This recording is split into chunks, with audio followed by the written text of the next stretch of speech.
What is up, YouTube? It's Dylan from DK's Garage, and I'm back with another video for you today. Before I get into anything, I do want to move the car out of the garage because I'm working with brake fluid. I'm working with all sorts of crazy fluids. I don't need my new paint job getting all messed up. So I'm going to do that. All right, now that there's that much more space in here, I'm going to show you what we're working with, all the parts I have, and what you'll need to complete the process. All right, so in order to rebuild these calipers, you're going to need a couple different specific things. I'm going to be doing a full makeover of my calipers. Some people might not want to do that. Some people probably just want to get them back and going again. So I kind of separate it a little bit. The two things, really three things you're going to need are the calipers. You're going to need a rebuild kit. This is Automotive Brake Solutions. I got this on eBay. It comes with pretty much everything you need. But yeah, you're going to need one for each side. It does come with its own assembly lube, but I recommend just using the brake fluid that you have. This is .3. I did forget to mention for the disassembly of the brake calipers, to do it the correct way, you're going to need an air compressor, and you're going to need basically a nozzle. I don't know if you guys can see that, but like there's a rubber nozzle there, so that way you can blow the pistons out with the compressed air. So if you're looking to paint your calipers, I went with the VHT caliper paint that they have. This is a gold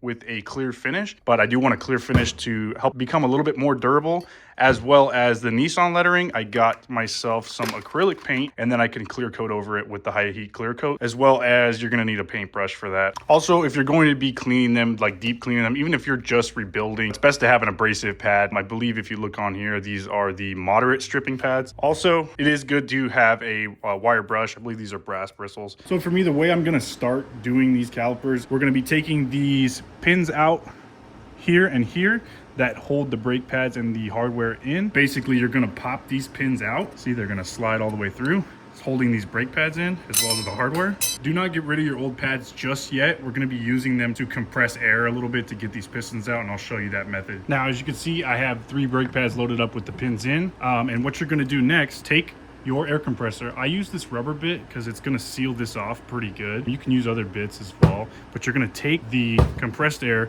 put it into here, and this should push these pistons out slowly but surely. I had to regulate the pressure a little bit higher on my compressor, but as you can see, they're all forced out against the brake pads now, pretty evenly as well. They're pretty straight. So your next step is to pull the pins back out, knock 1 pad out, and go back to 2. So let me do that and I'll bring it back to you. Okay, we're back down to 2 pads here. So all you're gonna do is try to keep them as center as possible and not crooked, so the pistons come out pretty evenly, and then compress air again. So just to show you what kind of like a blowout looks like is if you're doing it uneven, because I just did that. This piston is pretty much free.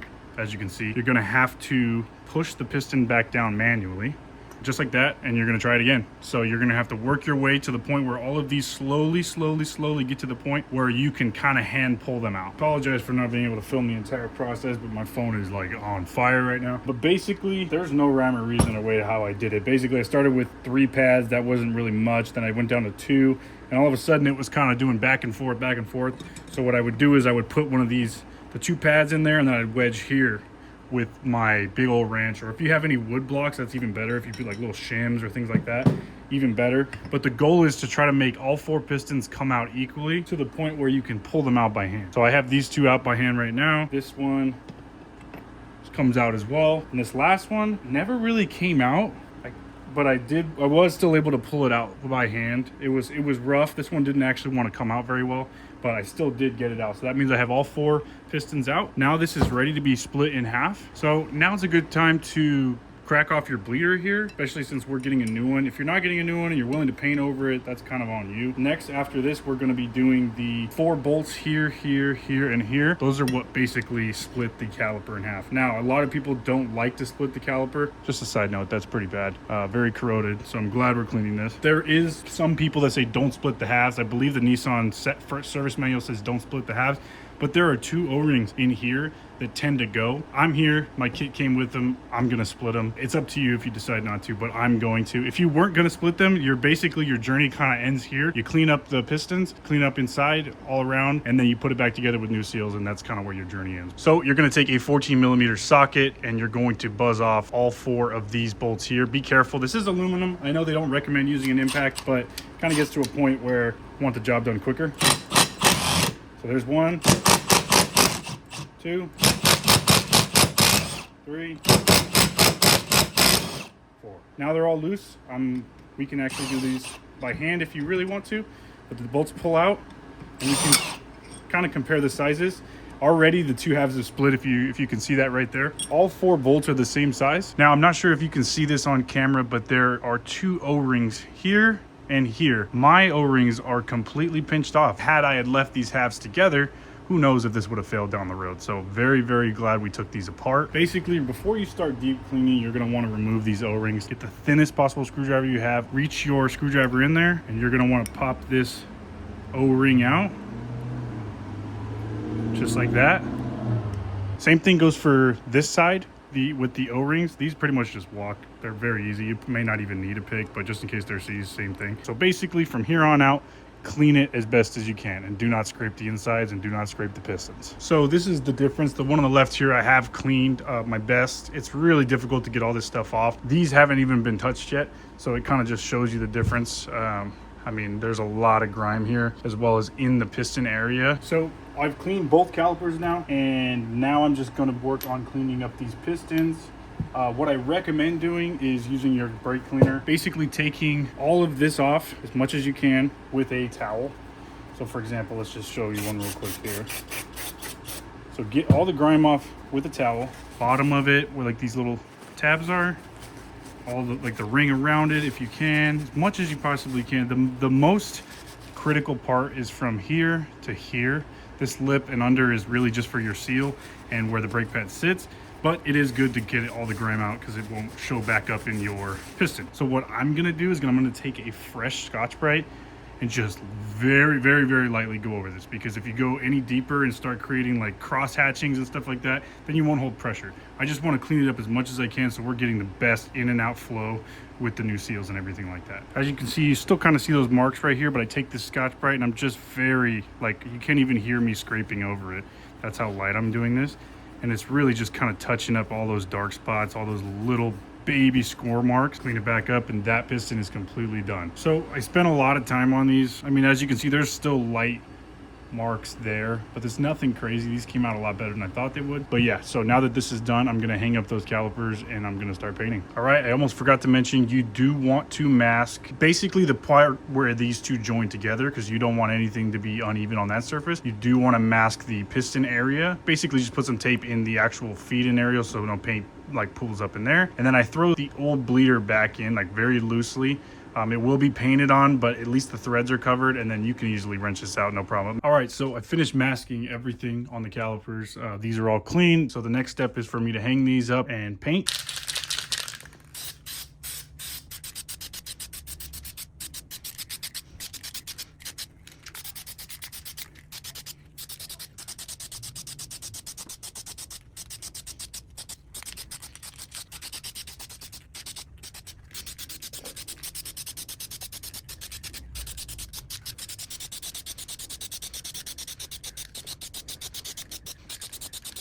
All right, so I flipped it over after letting it dry for a little bit. Now I'm gonna spray paint the tops.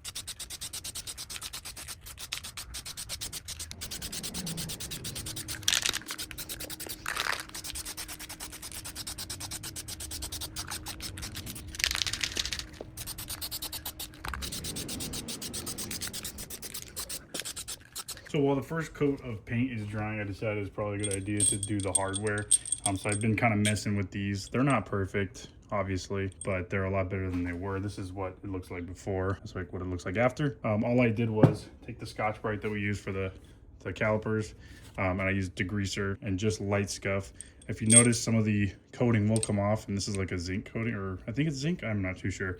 But basically it's like a rust prevention coating. This should be just fine. It's just better than looking like that on a fresh coat of paint. So after letting the gold spray paint dry, I did hand paint the letters. I mean, as you can see, I'm not the greatest at it. It's like a 10-footer. Looks great from over here, but up close, I mean, you can see these little marks. Doesn't have to be perfect, but what I'm gonna do now is throw a layer of clear coat over both of these, and these should be completely good to go. I'm gonna let them cure overnight and put these all back together tomorrow. All right, so as you can see, the clear coat has officially dried. It is the next day, and these are fully cured. They look so much better. I will be taking the masking tape off next, but as for this surface here, I did take the masking tape off these ones. What you should do is make sure this is as flush as possible. So if there's any paint runs or anything like that, take this abrasive pad and just get it down to where it's completely flat, because you don't want any gaps there when you're putting these together. So now we're gonna start piecing these things back together, and by doing that, we're going to start with the rebuild kit. There's a bag for each caliper, and in that bag we're going to separate it now so I can show you exactly what it is. These are your dust boots, the thicker ones. They look just like that. Those go on the top of the piston. Each dust boot has its own retainer ring, just like that. And these are your interior seals for the actual like piston, where I don't know what they actually call it, but it's like the well for where the piston goes. So those will go in there. And then you also get 2 of the side O-rings, which will be placed in here and here. And lastly, you do get a bleeder with a cap, which is pretty cool. That's the entire rebuild kit. It's very, very simple. What I recommend you doing now is taking some of your brake fluid, putting it in a little cup. I just cut open a water bottle. This is even honestly too much. You're not going to need that much. But we're going to use this for lubricating our seals, lubricating our pistons, and all that good stuff. So I find the best place to start is this interior seal here. And basically that, like I said, that's just a regular ring style looking one. Be careful with that brake fluid that you're going to be using for lubricant. That can completely ruin your paint job here. Just be very light with it. So what we're going to do is take a little bit on your finger and just, I mean, honestly, coating it generously isn't a problem. It's just about the dripping and rubbing it on things that can really kind of screw up your paint. Get it pretty generously on there so you can kind of see in the camera. I have a decent amount on there, and there's nothing really wrong with adding some on the inside either. You're going to want to do that anyways when it comes to putting the pistons in. So I'm just going to put a little bit there to make it easy. Take a paper towel so my fingers don't touch the paint and corrode it. But then we're just going to slip. I don't know if you guys can see that on camera, but we're just going to slip the O-ring into its place.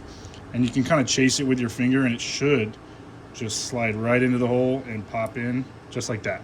And that seal is completely in. We're going to do that for all of the calipers, both sides, just so that's first, and that way we can start working on the pistons. All right, so as you can see, all of the interior seals are in. The next step is for us to put the dust boots on the pistons themselves. And I'm gonna show you how to do that. I just did this one as an example to see how it looks. But basically what you do is you take the dust boot, the side that is indented like this is the bottom, this is the top. So what you'll do is you'll take your piston and you will put that little groove piece right through here, and it will just seat in place as soon as you get it in that little ring, and I'll show you that right now. So you flip it over and you see this ring here. It will sit in the groove. You can kind of push it down just so it goes all the way to the bottom, and you'll see it on top. And what I like to do is kind of flare it up just a little bit, because we're going to end up pushing it down when we get the piston in there. But yeah, it should just look just like that. So go ahead and put all of the dust boots on so we can just kind of fire through assembling these things really quickly. All right, as you can see, I do have all of these together. Just kind of do a quick run through and make sure nothing is kinked. You want it to be as flush as possible. This will keep the dust out, keep your brake fluid clean, and all that good stuff. Super easy after this. All we're going to do is we're going to dip our finger in this brake fluid. Like I said, be careful of the residue on your calipers. But let's lube these pistons up just like this, top and bottom, and then we're going to repeat the process that we did in the beginning. All you have to do, set it in the area. Like I said, watch your fingers on your paint. So I'm keeping a paper towel handy. But once it's in there, you're just going to push it down with your hand. If it doesn't go in, kind of not easily, but if it doesn't go in like relatively easily without crazy amount of force, then you're doing something wrong. Maybe the seal is pinched, or maybe there's not enough lubricant. But yeah, it shouldn't be super difficult to get in. So as you can see, I do have a little bit more room to go here with this seal. This seal will go around the outside. So let me push this piston in. Perfect. What you're going to do is work your way around with the rubber seal here and just make sure it seats all the way in. That's what those little grooves are for. And once you have it just like that, you take your retainer ring and you fit it in the groove on the side of the gasket. So it should just pop in just like that. All right, so we are on to our final seals, and that is these two little guys here. They do go on the side of the caliper with the Nissan logo, if you can see that. They are the ones that are actually indented. You look here, they do not have an indent. So it's very simple, pretty hard to mess up. Same thing, take your finger, just get this seal lubricated. I think overdoing it might be an issue here because it will leak onto the brand new paint in a pretty easy to see area. So just be careful with that. So yeah, all I'm doing is just lightly applying brake fluid. I mean, you can see it on my fingers. It's not a crazy amount. And then I'm setting it in there. From there, you're going to take the bigger piece, which is the one without the Nissan logo, and you're going to leave this one on the bottom because gravity will take those seals right away. So yeah, put the far right bolt in, kind of line it up like that, hand thread it just a little, line this one up, hand thread it just a little, and then let's just get all of these hand threaded just a little bit, so that way that seal can properly sit down without being pinched, and that way we can tighten these things up. So from here, I'm going to take the impact, and I'm not going to go all the way down. I'm just going to get them to where I don't have to torque them, and I don't have to worry about it being loose. So that way I know those seals are not getting pinched while I'm doing this. There that is. Online, there are not very many answers as to what torque specs these are. So honestly, it's pretty sad, but a lot of people online are just saying, oh, just use your impact, just use your impact. Then I've seen people say up to 50 foot-pounds. And honestly, I just don't know. So for my sake, I'm just going to use my impact. It's a very small impact. This is the brushless one. It's not like I'm using a crazy air impact or anything like that. So I'm just going to give it a couple ugga-duggas, and I'm going to call it good. If you're kind of inclined to really test it, I've seen people say up to 50 foot-pounds, but don't quote me on that. So for now, I'm just going to use the impact. It looks like everything is sealing well, though. No issue there. Nothing's kind of raised or anything like that. It actually looks really, really good, and I'm actually impressed. So what I'm going to do now is impact these down.